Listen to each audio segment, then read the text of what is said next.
Coming to you live from CBT Studios in the heart of the Golden State. I'm your host, Matt, and joined with me as always is my co-host, Roger. And this is the Cryptid vs. Cryptid podcast. Now let's hop right into the action.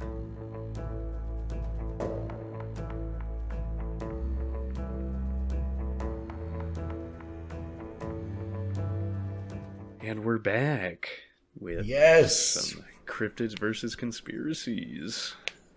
Let's go. My new favorite subject. So a little preface before we start. This episode's coming out on a Friday. This weekend I had a lot of homework and school on Monday, and my school I go to is all the way in the Bay Area, so it's like a 2.5 hour drive. And I didn't have time to record. It's Tuesday, we're just now getting to record, and I'm not going to be able to edit this all to get it out tomorrow. So, it's just going to go up on Friday, so I have time to edit this all. But we do have a fun episode for you guys. And I think this is probably the most important government conspiracy, and the most famous one, if that. I would agree 100% with what you just said. Why don't you tell the lovely ladies and gents what we're talking about today? All right, ladies and gentlemen, we are talking about the JFK assassination. Yes, I would say probably the biggest presidential assassination in history, as well as probably the biggest conspiracy theory in history, aside from like aliens and shit. It is one of the biggest. I mean, obviously Abraham Lincoln's was like the first biggest, but this one kind of just has so much around it, whereas the other one is, you know what happened. Conspiracy theories for this shit started like as soon as it happened. People were questioning this shit from the very beginning. It wasn't like, oh, this many years later people are questioning it. It was like the next day people were questioning everything going on. So I think to start this off, we should give some general history on President John F. Kennedy. Let's see here. Starting off, when he was younger... Oh, and just to preface, I'm not going into super detail on the history. This topic has been talked about to death, so you can go onto another podcast to get a more in-depth history. I'm just going to give some bullet points on stuff I found interesting and impactful on his past. So first, he was an average student. He only excelled in English and history. After he graduated from Harvard, he joined the Navy in 1940. And this is probably the coolest fact about him. In 1943, while patrolling the waters in search of Japanese ships, his ship was rammed by a Japanese destroyer ship and split in half. 2 of his crewmates died, while the rest of his crew were sent into the water. He sustained a back injury on the impact, and after he had gotten off the ship, one of his crewmates had their face badly burnt, and the rest were clinging to a broken piece of the ship. They stayed there overnight, and in the morning, Kennedy led his men to the shore of an island nearby. While they were swimming over, Kennedy towed one of the crewmates with the burnt face to the shore. And to do this, he grabbed one of the straps from the life vest of his friend by his teeth and pulled him all the way to shore. Keep in mind, while he's doing all of this, he has a pretty bad back injury, and he's already had back problems up to this point. They survived on the island for 6 days until 2 natives find them. Then John gave them a note on a coconut to go send. They were soon picked up. He left the military, got a bunch of awards. Soon after his return from battle, he ran for his first political spot, which was that of a senator. In 1960, he won the presidential election and became the youngest president in history at age 43. An interesting fact was he created the Peace Corps. In 1963, he proposed a new civil rights laws to Congress and addressed the citizens of America, telling them 100 years of delay have passed since President Lincoln freed the slaves, yet their heirs, their grandsons, are not fully free. This nation was founded by men of many nations and backgrounds, and on the principle that all men are created equal. And shortly after this, on November 21st, 1963, President John F. Kennedy was assassinated by Lee Harvey Oswald. And then one little extra nugget of information. Documents under Section 5 of the President JFK assassination records were required to be released within 25 years of the bill's October 26, 1992 effect date. Most of the documents were released on October 6, 2017. Exercising a provision of the 1992 Act that allows for a president to extend the deadline, President Trump set a new deadline of October 26, 2021 for the remaining documents.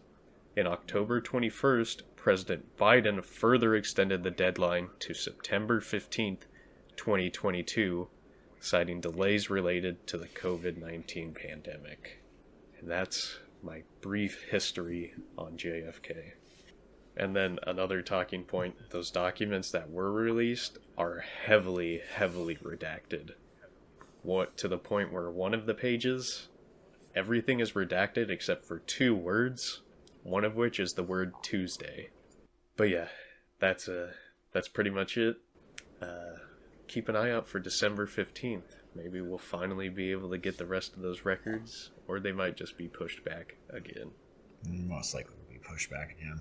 Yeah, I've heard a lot about them, and a lot of the reasons they say is because people involved in this are still alive, and it wouldn't be fair to them if they released them, but I think we all know why they're really hiding the true facts of this case. But yeah, anything you want to add to that, or any thoughts?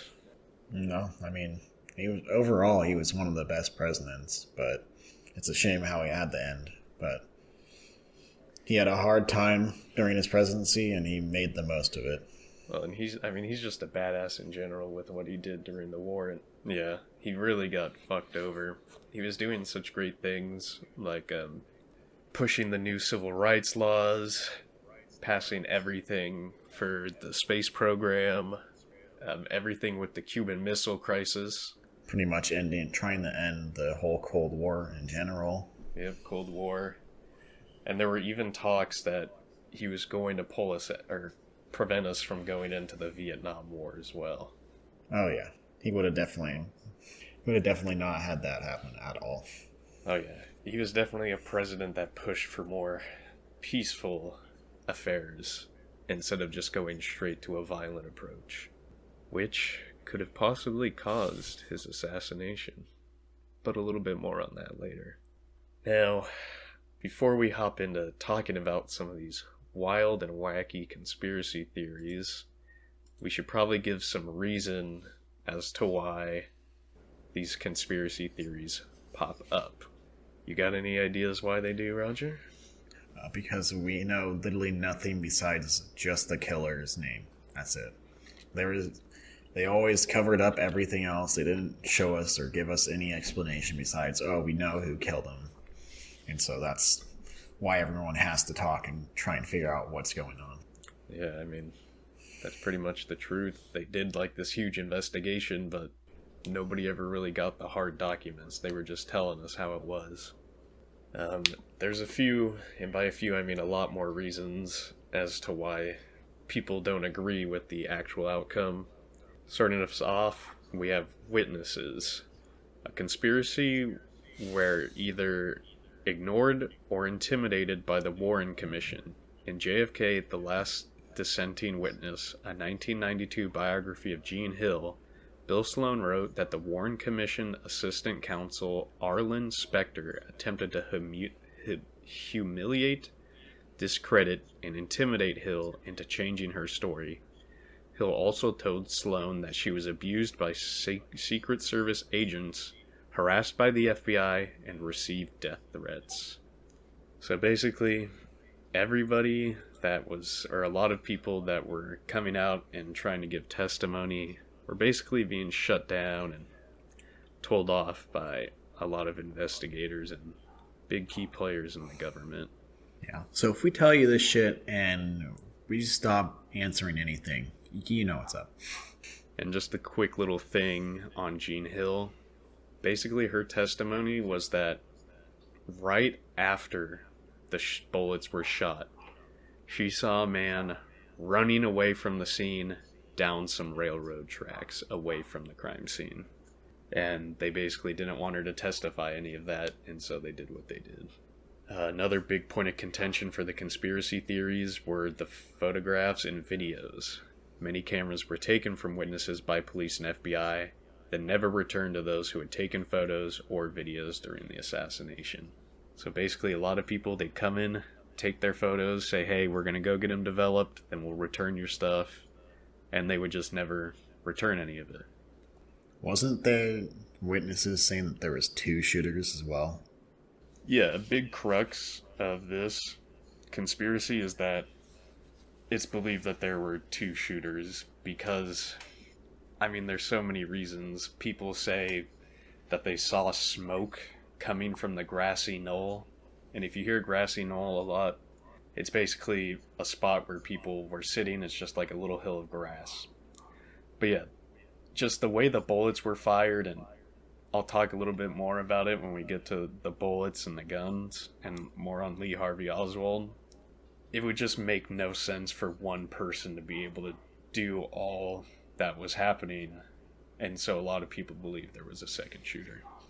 As for who the second shooter was, it kind of just depends on the conspiracy theory you're looking into. Over half the witnesses claim that one or more of the shots, yeah, that's basically in my notes, just more on the second gunman. Another big fact that is looked over is a manager at Ford Motor Company claims to have found the vehicle that the president was riding in and found the windshield had a bullet hole through it. He was later told to replace the window in the presidential limo and then replace it, or destroy the previous windshield. And then, talking about Lee Harvey Oswald a little bit, there's a lot you can go in. Lee Harvey Oswald would honestly require his own episode if we were to go into extraordinary detail. But have you seen the gun that he used, Roger? No, I haven't. Okay, well, it's basically, I don't know anything about guns, but it is a 6.5 millimeter Carcano rifle. Basically, it looks like a hunting rifle, kinda. This is basically the gun that this is the gun that he used. Okay, yeah. Like, if you just look at the John F. Kennedy assassination rifle on Wikipedia, it has its own page with just so much information to go through. What I really want to talk about is the ability to shoot the bullets as fast as they did.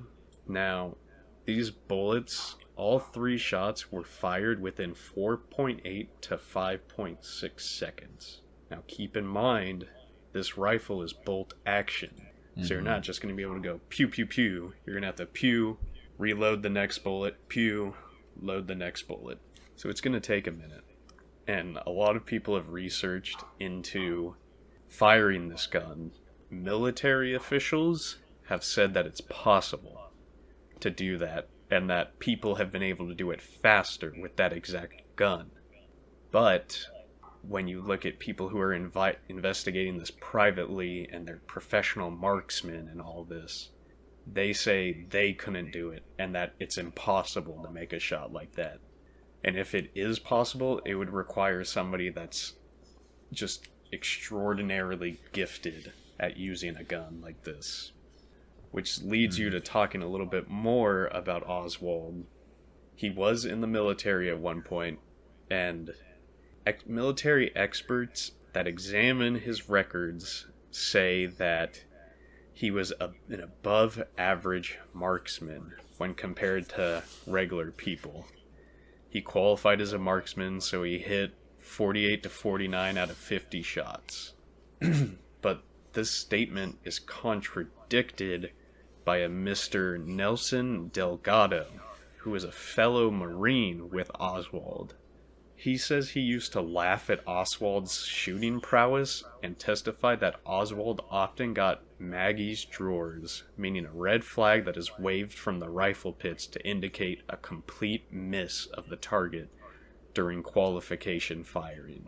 Basically, he's saying that he wasn't a good shot at all, and that he was honestly one of the more poor shots in their group.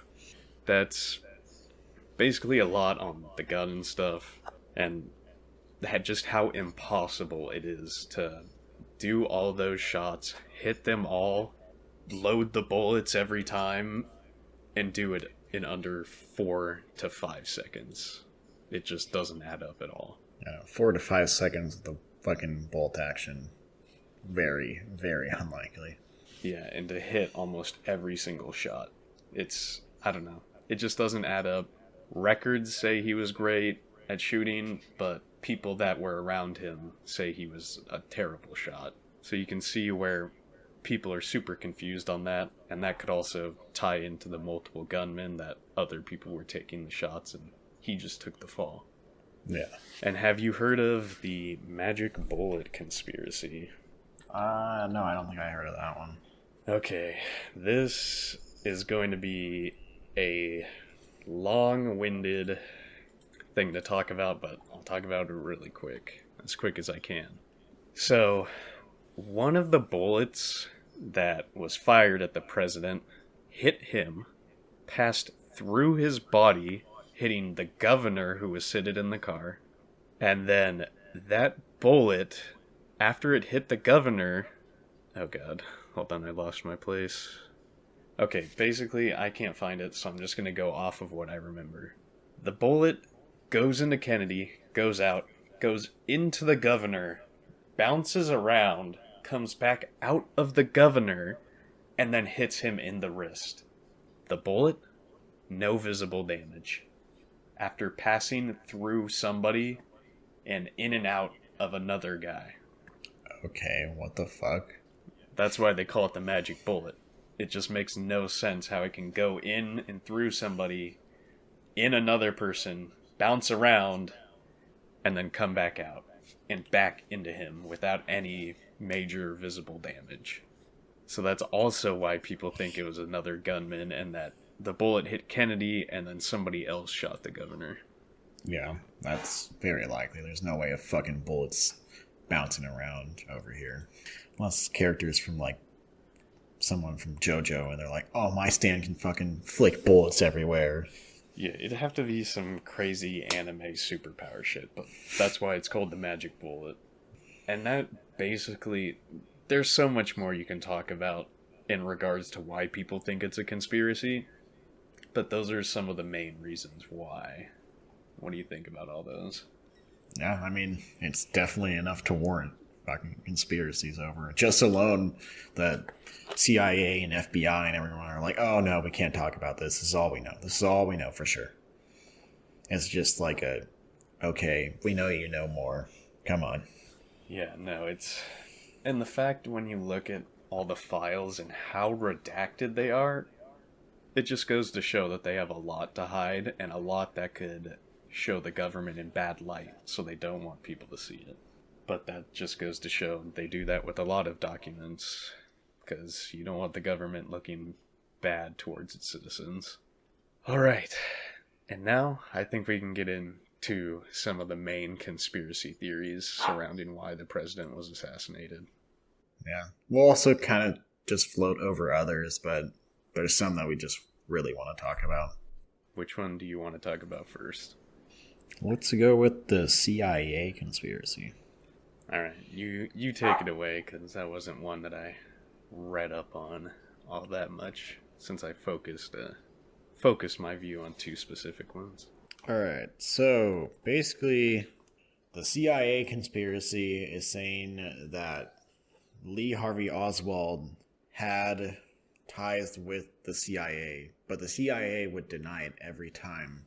But I think there was hold on, let me look through this. I think there was something showing... Okay, yeah. The CIA wrote investigators that were pressured not to look into the relationship between Lee Harvey Oswald and the CIA. He stated that the CIA agent David Atlee Phillips, using the... Fuck, how do you say that? Yeah, pseudonym Maurice Bishop, was involved with Oswald prior to the Kennedy assassination in the connection with the anti-Castro Cuban groups. Hold on. I believe there there was another thing I read that the CIA had intercepted phone calls, and they also intercepted eyewitness accounts of Lee Harvey Oswald on the phone with Soviet-related people and at the Soviet embassy. But later, they were found that a lot of these, like the people they saw and the phone calls they heard, weren't actually him, and that they were impersonations or somebody pretending to be him. Almost like they were trying to set him up in a way. So, I think what happened was because everyone believed that it was due to the CIA chief at the time, James Angleton, was a key figure into the assassinations because of the failed Bay of the Pigs invasion, which was basically a failed attempt to reach the Cuban coast. I think the south side, if I'm correct. May look into that one.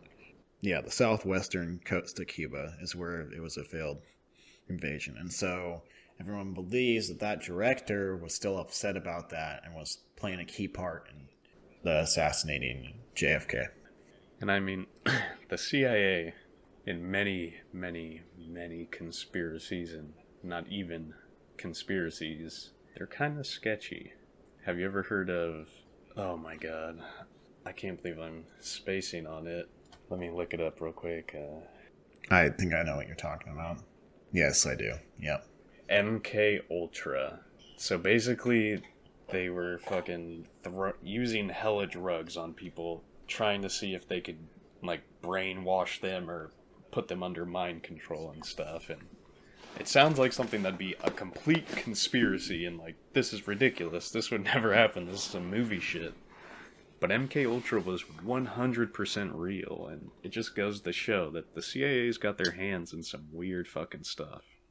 I don't know. I mean, the whole CIA entirely can just be its own fucking conspiracy theory because there's so much shit surrounding them and what they can do and what they have done. Yeah. Almost, I would say, every government conspiracy, the CIA is involved in some sort of 100%. way.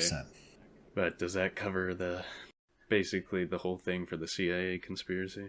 Yeah, it's basically just like, obviously Lee Harvey Oswald was intertwined with the CIA at one point, just under a different alias, I guess you could say. And then the key figure into it was Alan Dulles. And I think a lot of the conspiracies we're talking about right now all kind of just tie into one big conspiracy that we both really, really like for this situation. But I think we should save that one to the end. Yeah. Alright, do you want to talk about shadow government, or do you want me to go on my Lyndon B. Johnson rant? Hit us with the Lyndon B. Johnson. If everybody doesn't know, Lyndon B. Johnson was the vice president at the time for JFK. And basically, he was kind of sketch, and he had a lot to gain from the assassination. Fun fact, a 2003 poll indicated that nearly 20% of Americans suspected Lyndon B. Johnson of being involved in the assassination. So, that already doesn't paint you in a good light. Now, there's a lot to talk about here. This could also be its own episode. One of the key points for why he wanted the president killed, not only is so he could become president, but because the current president at the time, JFK, talked about replacing him. If he won the next election, getting another vice president that would go along with more of his values. And so, if Johnson found out about this, he'd see he's being replaced and would lose his chance at power. And how do you not get kicked out of the presidency in the next election? You kill the president. What else would Lyndon Johnson have to gain? More political power. And what do I mean by this? Well, once he was sworn in as presidency, well, what did he do? He went and got us involved with the Vietnam War, starting a very long and brutal war. Very very tragic for just any American that was involved, or just anyone in general who was involved. Kind of left after effects for anyone. Exactly. Now, we'll talk about more of this whole war thing, but basically, him getting into the war helped a lot of people, including himself. But basically, Lyndon B. Johnson has a lot to gain from becoming the president and from taking out Kennedy. And, I mean, it happened. He gained a lot of power by sending us to war, and he made a lot of people's pockets much, much richer. And that's basically the whole conspiracy with him. Basically, in the short version, he wanted him killed so he could take the presidency for himself and gain power. And there's definitely a valid reason for him, especially with someone like that. Shall we move on to the next conspiracy? All right. Shadow government or military complex? Shadow government. All right. So, the shadow government theory suggests that the secret or shadow government, including wealthy industrialists and the right-wing politicians, ordered the assassination of Kennedy. Peter Dale Scott indicated that Kennedy's death allowed the policy reversals desired by the secret government to escalate the United States military involvement in Vietnam.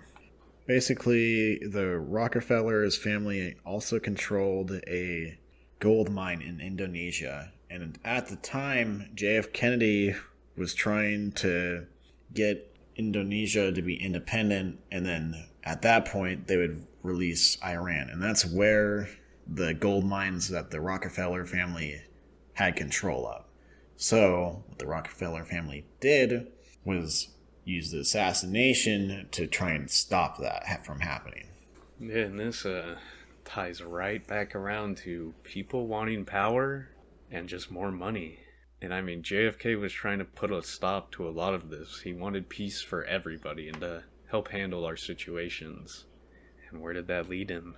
To being taken out. Let's see if I missed anything. I think that's kind of the sole point of it. There's obviously more they can read on it, but that's like the big kind of like coming together point from it. Yeah, and I mean, the shadow government in itself is its own conspiracy, separate from just JFK. I mean, the short rundown is people that have more money and power than anybody else secretly run the government behind the scenes, because everybody's just greedy and wants more power.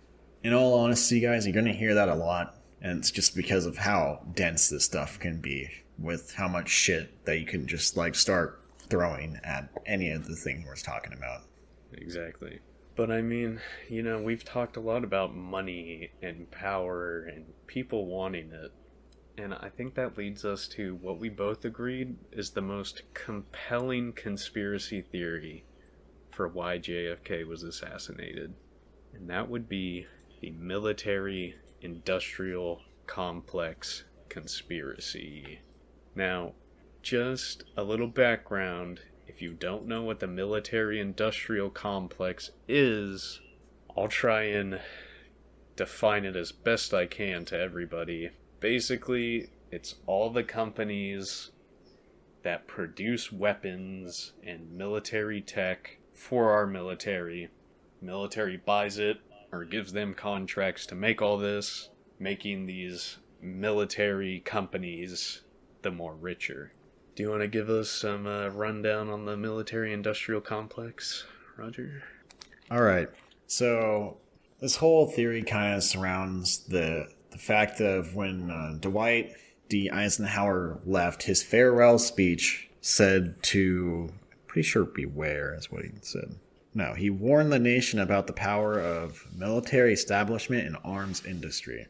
In his words, in the councils of government, we must guard against the acquisition of unwarranted influence, whether sought or unsought by the military-industrial complex.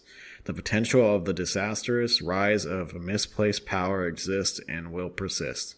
So, as that can tell, obviously JFK was doing stuff, trying to stop the war, which would have stopped military funding more. and it wouldn't have caused the military industrial complex to start making weapons and making more money and gaining more power. So, what does the military industrial complex think of doing? Assassinating JFK so that they can get involved. Exactly. And it all wraps right back to money.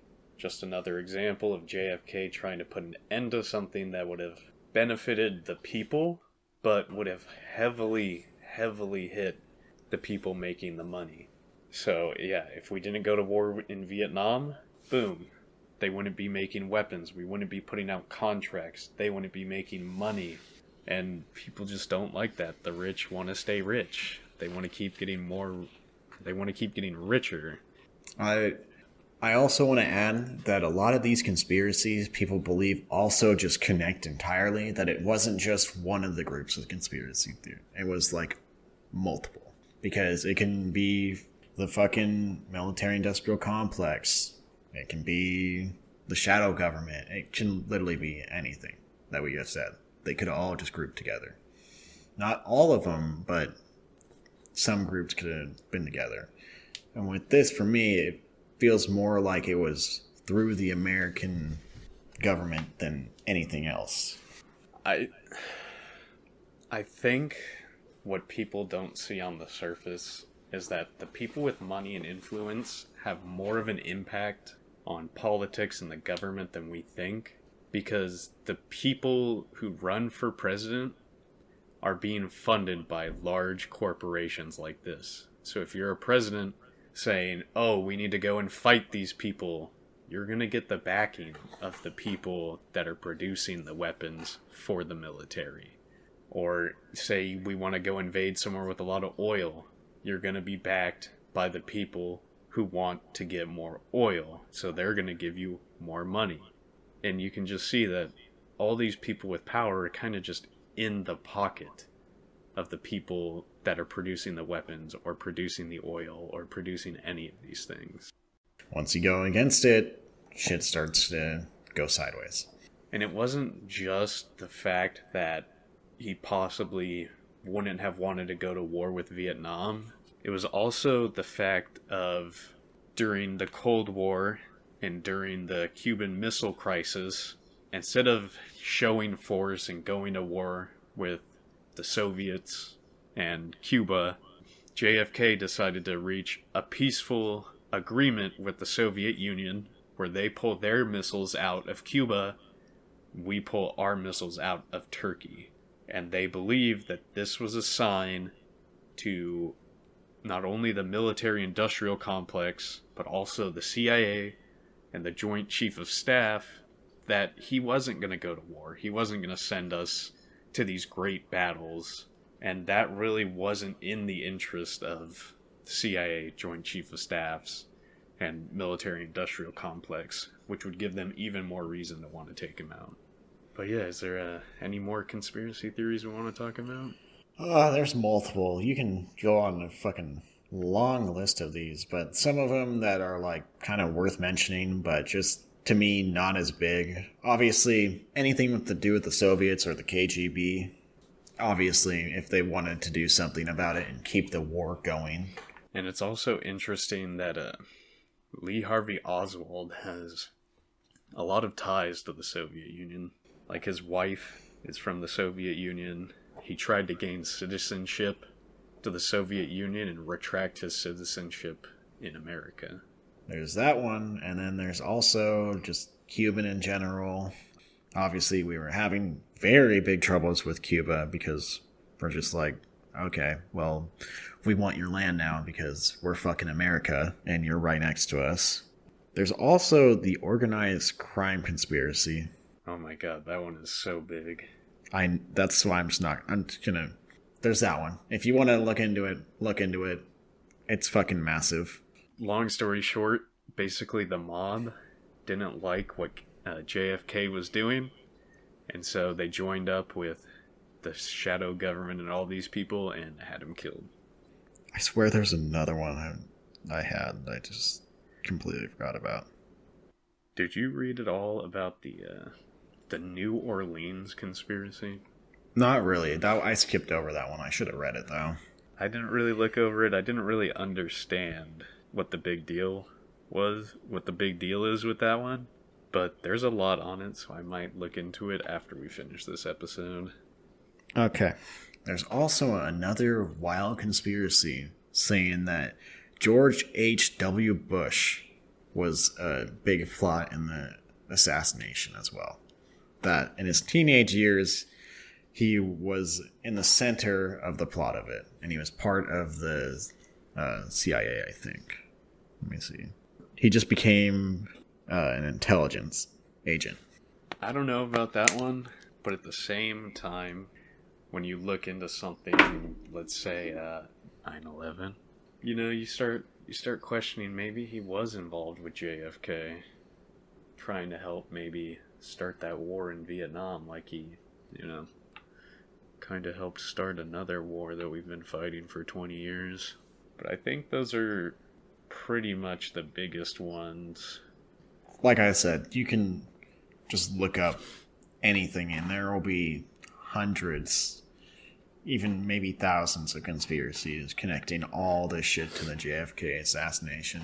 You just gotta really dig for some of them. There are two small ones that I do want to mention.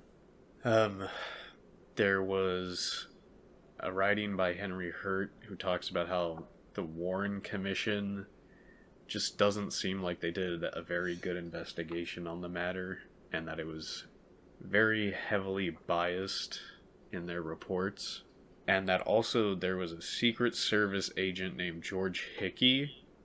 People believe he could have shot the president, as he had his AR-15 rifle with him, and people say that it was pointed in the direction of the president and the Texas governor as the bullets were going off. But those are just two smaller conspiracy theories. Entirely, if the president and the Texan governor are shot in the same fucking time frame, this is kind of just like a sloppy investigation entirely. Like, we didn't get anything besides, oh yeah, this is the killer. There's nothing else that we got. And they can definitely do more. It's their fucking job to. So. Yeah. There's also one more picture. I'm going to send it to you, Roger. But basically, there's this guy. Let's see, J.D. Tippit. He was a cop on scene during the assassination of JFK. He was killed on the same day by Lee Harvey Oswald. Now, there is a lot of debate around this guy. There's some theories because he has been seen with Oswald many times before the assassination. One of the biggest ones that has to do with this is that they used his dead body as a decoy body when they were showing off the wounds on the president, so that it looked like all the wounds came from the back instead of any other possible direction, which could imply that there was a second shooter. And not only did they use his body, but they showed the front too, and this guy kinda looks like JFK, so they might have been able to make it work. I just sent you a picture of their faces side by side. Holy shit. Yeah, I mean, they don't look all similar, but you can definitely see the resemblance. I mean, you have to keep in mind, this is the 60s, so we're not getting HD, so when they're showing the people these pictures and on camera, they're going to be super blurred, and it's going to be harder to pinpoint details. Hell yeah. But that was the last smoking gun I had when it comes to this case. This case is just such a fucking big one to talk about. A shame we can't further go into anything else with it, but there's just so much. Yeah, and we could definitely stretch it out, but I think just talking about some of the big conspiracy theories is the best way to go. I'll put a lot of links for places that you can go to find more information if you're interested. But the conclusion that's drawn is that the military-industrial complex is evil and has a strong grasp on the government, and we should have listened to Eisenhower when he warned us about it. And now if we die, it was because of the military-industrial complex. 100%. They'll probably just delete this, though, anyway, so it doesn't matter. We'll wake up and the podcast will be gone tomorrow. Along with our lives. More than likely. But it's okay. It was worth it. If I could die that way, I could die happy. Your job is done as a conspirator? I died as a martyr. That nobody will really recognize, but that's okay. In my head, I will know I died a martyr. But yeah, I think that brings our JFK investigation to an end this week. Unless you have anything more to add? No, not really. I've pretty much said anything I wanted. As have I. Now, next on the agenda for Cryptid versus Cryptid, I believe we're going into the Cryptid versus Cryptid finale, aren't we? I think so, yeah. So, come back in 2 weeks as we start our adventure deciding who the strongest cryptid is. It's going to be a long journey, but when we get to the end, truth shall be attained. Anything else we want to mention before we sign off? Not much, just usual shit. We have an Instagram. Go follow that. If we get more attention to it, we're going to start using it more. We're planning shit with TikTok. Don't know how well that's going. We'll see in the future. It's not going yet. That's how well it's going. Well, there you go. Obviously, if you have any questions or have any conspiracies you want us to try and talk about, hit us up in the email, cryptid@gmail.com. That is CRYPTID@gmail.com. And then I think that is all.